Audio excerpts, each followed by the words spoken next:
स्वागत है आपका अपने यूट्यूब चैनल पर। आज हम 12वीं कक्षा के इतिहास के अध्याय 2 राजा किसान और नगर के बारे में पढ़ने वाले हैं। तो चलिए आइए शुरुआत करते हैं। तो ये हमारा इतिहास का दूसरा चैप्टर है, राजा किसान और नगर। इस अध्याय में हम 16 महाजन पद के बारे में विस्तार से पढ़ेंगे और यह जानेंगे कि यहाँ आर्थिक और सामाजिक व्यवस्था कैसी थी। हड़प्पा सभ्यता के पतन के बाद वैदिक सभ्यता आई। वैदिक सभ्यता आर्यों के द्वारा बनाई गई थी। वैदिक सभ्यता एक ग्रामीण सभ्यता थी जो कि 1500 ईसा पूर्व से 600 ईसा पूर्व तक चली। वैदिक काल में ही 4 वेदों की रचना की गई। वैदिक सभ्यता के बाद महाजन पद का काल आया। इस समय नए नगरों का विकास हुआ। जो वैदिक सभ्यता थी उसमें आर्य लोग, संस्कृत और 4 वेद थे। पहला ऋग्वेद, दूसरा यजुर्वेद, तीसरा सामवेद और चौथा अथर्ववेद। वैदिक काल में ऋग्वेद में आर्य और बौद्ध धर्म आया था। उत्तर वैदिक काल में मौर्य साम्राज्य की स्थापना नंद वंश के अंतिम शासक घनानंद थे। उनको पराजित कर चंद्रगुप्त मौर्य ने साम्राज्य की नींव रखी। जो अब चंद्रगुप्त मौर्य का जन्म 340 ईस्वी पूर्व पटना के बिहार जिले में हुआ था। भारत के प्रथम हिंदू सम्राट थे चंद्रगुप्त मौर्य। इन्होंने मौर्य साम्राज्य की स्थापना की थी। गुप्त मौर्य के जो गुरु थे वो विष्णुगुप्त कौटिल्य चाणक्य थे। अब हमारा फोर्थ टॉपिक है ब्राह्मी और खरोष्ठी लिपि का अर्थ। 1830 में ईस्ट इंडिया कंपनी के एक अधिकारी थे जिसका नाम जेम्स प्रिंसेप था। उन्होंने ब्राह्मी और खरोष्ठी लिपि का अर्थ निकाला था। ब्राह्मी और खरोष्ठी लिपियों का प्रयोग शुरू के अभिलेखों और सिक्कों पर किया जाता था। जेम्स प्रिंसेप को यह बात पता चल गई कि ज़्यादातर अभिलेखों और सिक्कों पर प्रियदर्शी राजा का नाम लिखा था। प्रियदर्शी का मतलब होता है मनोहर मुखाकृति वाला राजा, अर्थात जिसका मुंह सुंदर हो ऐसा राजा। खरोष्ठी लिपि को पढ़ा कैसे गया? पश्चिमोत्तर में पाए गए अभिलेखों में खरोष्ठी लिपि का प्रयोग किया गया था। इस क्षेत्र में हिंदू यूनानी शासक शासन करते थे और उनके द्वारा बनवाए गए सिक्कों से खरोष्ठी लिपि के बारे में जानकारी मिलती है। उनके द्वारा बनवाए गए सिक्कों में राजा के नाम यूनानी और खरोष्ठी में लिखे गए थे। यूनानी भाषा पढ़ने वाले यूरोपीय विद्वानों में अक्षरों का मेल किया गया। ठीक है, इतना तो आप समझ गए।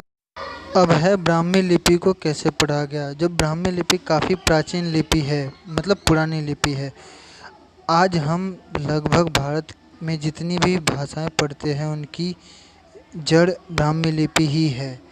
18वीं सदी में यूरोपीय विद्वानों ने भारत के पंडितों की मदद से बंगाली और देवनागरी लिपि में बहुत सारी पांडुलिपियाँ पढ़ी और अक्षरों को प्राचीन अक्षरों से मेल करने का प्रयास किया था। कई दशकों के बाद जेम्स प्रिंसेप में अशोक के समय ब्राह्मी लिपि का 1838 में अर्थ निकाला था। अभी ये हमारा टॉपिक है कि सिक्के किस प्रकार के होते थे। व्यापार करने के लिए सिक्कों का प्रयोग किया जाता था। चांदी और तांबे के आहत सिक्के 6वीं शताब्दी ईसा पूर्व सबसे पहले प्रयोग किए गए। जिस समय खुदाई हुई की जा रही थी तब यह सिक्के प्राप्त हुए थे। इन सिक्कों को राजाओं ने भी जारी किया था। ऐसा भी हो सकता है कि कुछ अमीर व्यापारी ने सिक्कों को जारी किया हो। शासकों के नाम और चित्र के साथ सबसे पहले सिक्के हिंदू यूनानी शासकों ने जारी किए थे। सोने के सिक्के सबसे पहले कुषाण राजाओं ने जारी किए थे और इन सिक्कों का वजन और आकार उस समय के रोमन सिक्कों के जैसा ही हुआ करता था। पंजाब और हरियाणा जैसे क्षेत्रों में औषधीय शासकों ने तांबे के सिक्के जारी किए थे जो हजारों की संख्या में यहाँ से मिले हैं। अब आता है हमारा मेन टॉपिक 16 महाजन पद। प्रारंभिक भारतीय इतिहास में 6वीं सदी ईसा पूर्व को एक अहम बदलावकारी काल मानते हैं। इस काल को अक्सर प्रारंभिक राज्यों, नगरों, लोहे के बढ़ते इस्तेमाल एवं सिक्कों के विकास के साथ जोड़ा जाता है। इस समय में बौद्ध तथा जैन सहित भिन्न भिन्न दार्शनिक विचारधाराओं का विकास हुआ। बौद्ध एवं जैन धर्म के प्रारंभिक ग्रंथों में महाजनपद नाम से 16 राज्यों का जिक्र मिलता है। हालांकि महाजनपदों के नाम की तालिका इन ग्रंथों में एक बराबर नहीं है, किंतु बज्जी, मगध, कौशल, कुरु, पांचाल, गांधार और अवंती जैसे नाम अक्सर मिलते हैं। इससे यह स्पष्ट है कि उक्त महाजनपद सबसे अहम महाजनपदों में गिने जाते होंगे। अधिकांश महाजनपदों पर राजा का शासन हुआ करता था। गण और संध के नाम से राज्यों में लोग समूह शासन करता था। इस हर जनपद की अपनी राजधानी होती थी, जिसे किले से घेरा जाता था। किलेबंद राजधानियों के रखरखाव और प्रारंभिक सेनाओं और नौकरशाही के लिए अधिक धन की जरूरत थी। जो शासक थे किसानों और व्यापारियों से कर वसूला करते थे। ऐसा हो सकता है कि पड़ोसी राज्यों को लूटकर धन इकट्ठा किया जाता हो। धीरे धीरे कुछ राज्य अस्थायी सेना और नौकरशाही रखने लगे थे। अब हमारा टॉपिक है मगध महाजनपद इतना समृद्ध क्यों था और शक्तिशाली महाजनपद बनने के कारण क्या थे। जो प्राकृतिक रूप से सुरक्षित था ये महाजनपद। इस जनपद के इर्द गिर्द पहाड़ियाँ थी जो प्राकृतिक रूप से इसकी रक्षा करती थी। यह उपजाऊ भूमि थी। गंगा और सोन नदी के पानी से सिंचाई के साधन उपलब्ध थे, जिसके कारण यहाँ फसल अच्छी होती थी। जंगलों में हाथी उपलब्ध थे। जंगल में हाथी पाए जाते थे जो कि एक सेना का काम आते थे। चौथा पॉइंट है योग्य तथा महत्वाकांक्षी शासक थे। मगध के राजा बहुत योग्य और शक्तिशाली थे। गंगा और सोन नदी के पानी से सिंचाई होती थी, जिससे व्यापार में वृद्धि होती थी। लोहे की खदानें थी, जिससे सेना में हथियार बनाए जाते थे। हमारा टॉपिक है कि एक आरंभिक साम्राज्य। मगध के विकास के साथ मौर्य साम्राज्य का भी उदय हुआ था। मौर्य साम्राज्य की स्थापना चंद्रगुप्त मौर्य ने 321 ईसा पूर्व में की थी, जो कि पश्चिम में अफगानिस्तान और बलूचिस्तान तक फैला हुआ था। अब हमारा टॉपिक है मौर्य वंश के बारे में जानकारी के स्रोत। जो मौर्य वंश के बारे में जानकारी के स्रोत थे वो थे, पहला पॉइंट है मूर्तिकला, दूसरा है समकालीन रचनाएं, मेगस्थनीज द्वारा लिखा इंडिका पुस्तक, चंद्रगुप्त मौर्य के दरबार में आए यूनानी राजदूत मंत्री द्वारा लिखी गई पुस्तक से जानकारी मिली है। अर्थशास्त्र पुस्तक चाणक्य द्वारा लिखित, इसके कुछ भागों की रचना कौटिल्य या चाणक्य ने की थी। इस पुस्तक से मौर्य शासकों के बारे में जानकारी प्राप्त होती है। जैन, बौद्ध और पौराणिक ग्रंथों से जैन ग्रंथ और बौद्ध ग्रंथ, पौराणिक ग्रंथ तथा और भी कई प्रकार के ग्रंथों से मौर्य साम्राज्य के बारे में जानकारी मिलती है। अशोक के स्तंभों से, अशोक द्वारा लिखवाए गए स्तंभों से भी मौर्य साम्राज्य के बारे में महत्वपूर्ण जानकारी मिलती है। अशोक पहला सम्राट था जिसने अधिकारियों और प्रजा के लिए संदेश प्राकृतिक पत्थरों और पॉलिश किए हुए स्तंभों पर लिखवाए थे। अब हमारा टॉपिक है मौर्य साम्राज्य में प्रशासन। 5 प्रमुख राजनीतिक केंद्र थे इनके। राजधानी थी पाटलिपुत्र, प्रांतीय केंद्र तक्षशिला, उज्जैनी, तोशिल, स्वर्णगिरी।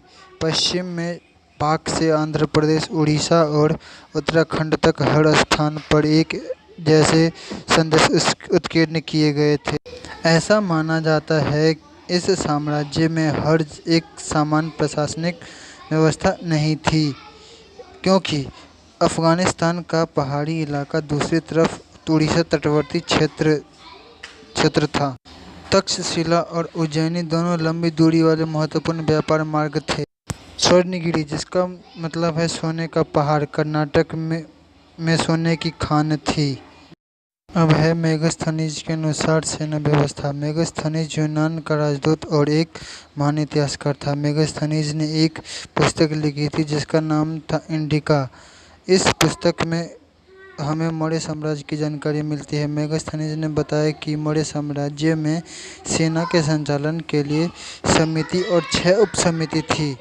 अब हमारा टॉपिक है भूमिदान। इतिहासकारों को बहुत प्राचीन समय के ऐसे सबूत मिले जिन्हें देखकर यह पता चलता है कि काफ़ी पुराने समय से भूमि को दान किया जाता था। इतिहासकारों को भूमि दान के अभिलेख मिले हैं, जिनमें से कुछ पत्थरों पर लिखे गए थे और कुछ ताम्र पत्रों पर खुदे हुए थे। ज़्यादातर अभिलेख संस्कृत में लिखे गए थे। जो प्रभावती गुप्त थी द्वितीय चंद्रगुप्त द्वितीय की पुत्री थी और उसकी शादी दक्कन के वाकाटक परिवार में हुई थी। हमने ऐसा पढ़ा है कि धर्मशास्त्रों के अनुसार महिलाओं का भूमि पर अधिकार नहीं था, लेकिन एक अभिलेख से पता चला है कि प्रभावती गुप्त भूमि की मालकिन थी और उन्होंने भूमि को दान में दिया था। ऐसा शायद इसलिए भी हो सकता है कि क्योंकि प्रभावती एक रानी थी, इसीलिए उनके पास शायद कुछ ज़्यादा अधिकार रहे हो। अब है अशोक ने धम्म का प्रचार किया। धम्म के सिद्धांत साधारण तथा सार्वभौमिक थे। धम्म के माध्यम से लोगों का जीवन इस संसार में और इसके बाद के संसार में अच्छा रहेगा। धम्म से क्या अभिप्राय है? धम्म एक नियमावली। अशोक ने अपने अभिलेखों के माध्यम से धम्म का प्रचार किया। इसमें बड़ों के प्रति आदर, सन्यासियों और ब्राह्मणों के प्रति उदारता, सेवकों और दासों के साथ उदार व्यवहार, दूसरों के धर्मों और परंपराओं का आदर करना था। अब हम यह जानेंगे कि अशोक ने अपने धम्म प्रचार के लिए क्या क्या किया था। अशोक ने धम्म प्रचार के लिए एक विशेष अधिकारी वर्ग नियुक्त किया था, जिसे धम्म महात्म्य कहा जाता था। उसने 13वें शिलालेख लिखा है कि मैंने सभी धार्मिक मतों के लिए धम्म महात्म्य नियुक्त किए हैं। वे सभी धर्म और धार्मिक संप्रदायों की देखभाल करेंगे। वह अधिकारी अलग अलग जगहों पर आते जाते रहते थे। अनेक प्रचार कार्य के लिए वेतन दिया जाता था उन्हें। उनका काम स्वामी, दास और धनी, गरीब, वृद्ध, युवाओं की सांसारिक और आकस्मिक आवश्यकताओं को पूरा करना था। अब हमारा टॉपिक है अशोक के धम्म की मुख्य विशेषता। अशोक का धम्म एक नैतिक नियम या सामान्य विचार संहिता की मुख्य विशेषताएं थी। नैतिक जीवन व्यतीत करना। इस धम्म के अनुसार कहा गया है कि मनुष्य को सामान्य एक सदाचार तरीके से जीवन व्यतीत करना चाहिए। वासनाओं पर नियंत्रण रखना। इस धम्म के अनुसार बाहरी आडंबर और अपने वासनाओं पर नियंत्रण रखने की बात कही गई है। दूसरे धर्मों का सम्मान। अशोक के धम्म के अनुसार दूसरे धर्मों के प्रति सहिष्णुता रखना चाहिए। जीव जंतु को क्षति न पहुंचाना। अशोक के धम्म के अनुसार पशु पक्षी जीव जंतु की हत्या या उन्हें क्षति न पहुंचाए। सबके प्रति दयालु बनना। अपने नौकर और अपने से छोटे के प्रति दयालु और सभी का आदर करना। माता पिता, गुरुजनों और भिक्षुओं, सन्यासियों, अपने से छोटे और अपने बड़े सभी का आदर करना। अब हमारा टॉपिक है, क्या मौर्य साम्राज्य महत्वपूर्ण था? 19वीं शताब्दी में जब इतिहासकारों में भारत के प्रारंभिक इतिहास की रचना करनी शुरू की तो मौर्य साम्राज्य को इतिहास का मुख्य काल माना गया। इस समय भारत गुलाम था।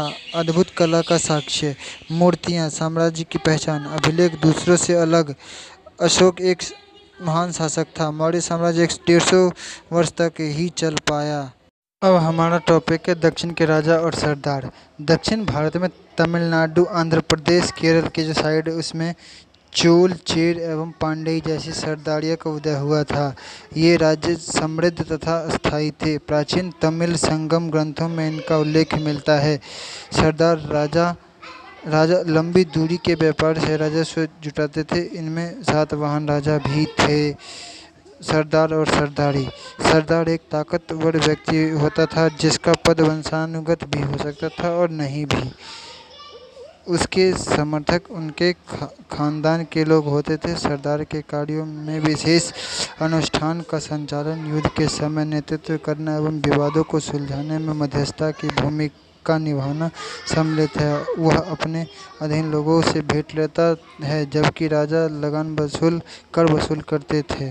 राजा जो कर वसूलता था उसको अपने समर्थकों में वितरण कर देता था। सरदारी में प्रायः कोई अस्थायी सेना अथवा अधिकारी नहीं होते थे। अब है दैविक राजा, मतलब देवताओं की उपाधि वाले राजा। देवी देवता की पूजा से राजा उच्च स्थिति हासिल करते थे। कुषाण शासक ने ऐसा किया। यूपी में मथुरा के पास माट के एक देवस्थान पर कुषाण शासकों ने विशालकाय मूर्ति स्थापित की। अफगानिस्तान में भी ऐसा किया। इन मूर्तियों के माध्यम से राजा खुद को देवतुल्य पेश करते थे। अब हमारा टॉपिक है 6ठी शताब्दी ईस्वी से पूर्व से उपज बढ़ाने के तरीके कैसे थे। उपज बढ़ाने के लिए हल का प्रयोग किया गया, लोहे की फाल का प्रयोग किया गया, यह भी उपज बढ़ाने में महत्वपूर्ण भूमिका निभाता था। फसल को बढ़ाने के लिए कुछ कृषक समुदाय ने मिलकर सिंचाई के नए साधन को बनाना शुरू किया। फसल की उपज बढ़ाने के लिए कई जगह पर तालाब, कुओं और नहरों जैसे सिंचाई साधन को बनाया गया, जो कि उपज बढ़ाने में महत्वपूर्ण भूमिका निभाता था। ग्रामीण समाज में भिन्नता। उपज बढ़ाने का लाभ सबको नहीं मिल पाया। भूमिहीन किसान भी थे। बड़े जमींदार, ग्राम या प्रधान ताकतवर होते थे, जबकि छोटे किसान कमजोर वर्ग होता था। प्रधान का पद अक्सर वंशानुगत होता था। अब हमारा टॉपिक है सिक्के और राजा। सिक्के के चलन से व्यापार आसान हो गया था। चांदी, तांबे के आहत सिक्के प्रयोग में लाए गए थे। ये सिक्के खुदाई में मिले हैं।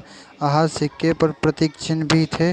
सिक्के राजाओं ने जारी किए थे। सिक्कों की प्रतिमा तथा नाम के साथ सबसे पहले सिक्के यूनानी शासकों ने जारी किए। सोने के सिक्के सबसे पहले कुषाण राजाओं ने जारी किए थे। मूल्यांकन वस्तु के विनिमय में सोने के सिक्के का प्रयोग किया जाता था। दक्षिण भारत में बड़ी तादाद में रोमन सिक्के मिले हैं। सोने के सबसे आकर्षक सिक्के गुप्त शासकों ने जारी किए थे। अब है अभिलेखों की साक्ष्य सीमा। हल्के ढंग से उत्कीर्ण अक्षर। कुछ अभिलेखों में अक्षर हल्के ढंग से उत्कीर्ण किए जाते हैं, उन्हें पढ़ना बहुत मुश्किल होता है। कुछ अभिलेखों के अक्षर लुप्त, कुछ अभिलेख नष्ट हो गए और कुछ अभिलेखों के अक्षर लुप्त हो चुके हैं, जिनकी वजह से उन्हें पढ़ पाना बहुत मुश्किल होता था। वास्तविक अर्थ समझने में कठिनाई। कुछ अभिलेखों में शब्दों के अर्थ वास्तविक अर्थ को समझ पाना पूर्ण रूप से संभव नहीं होता था, जिसके कारण कठिनाई उत्पन्न होती थी। अभिलेखों में दैनिक जीवन के कार्य लिखे हुए नहीं होते हैं। अभिलेखों में केवल राजा महाराजा की और मुख्य बातें लिखी हुई होती है, जिनसे हमें दैनिक जीवन में आम लोगों के बारे में, दैनिक कामों के बारे में पता नहीं चलता। अभिलेख बनवाने के विचार। अभिलेख को देखकर यह पता चलता है कि जिसने अभिलेख बनवाया है उसका विचार किस प्रकार से, इसके बारे में हमें जानकारी प्राप्त होती है।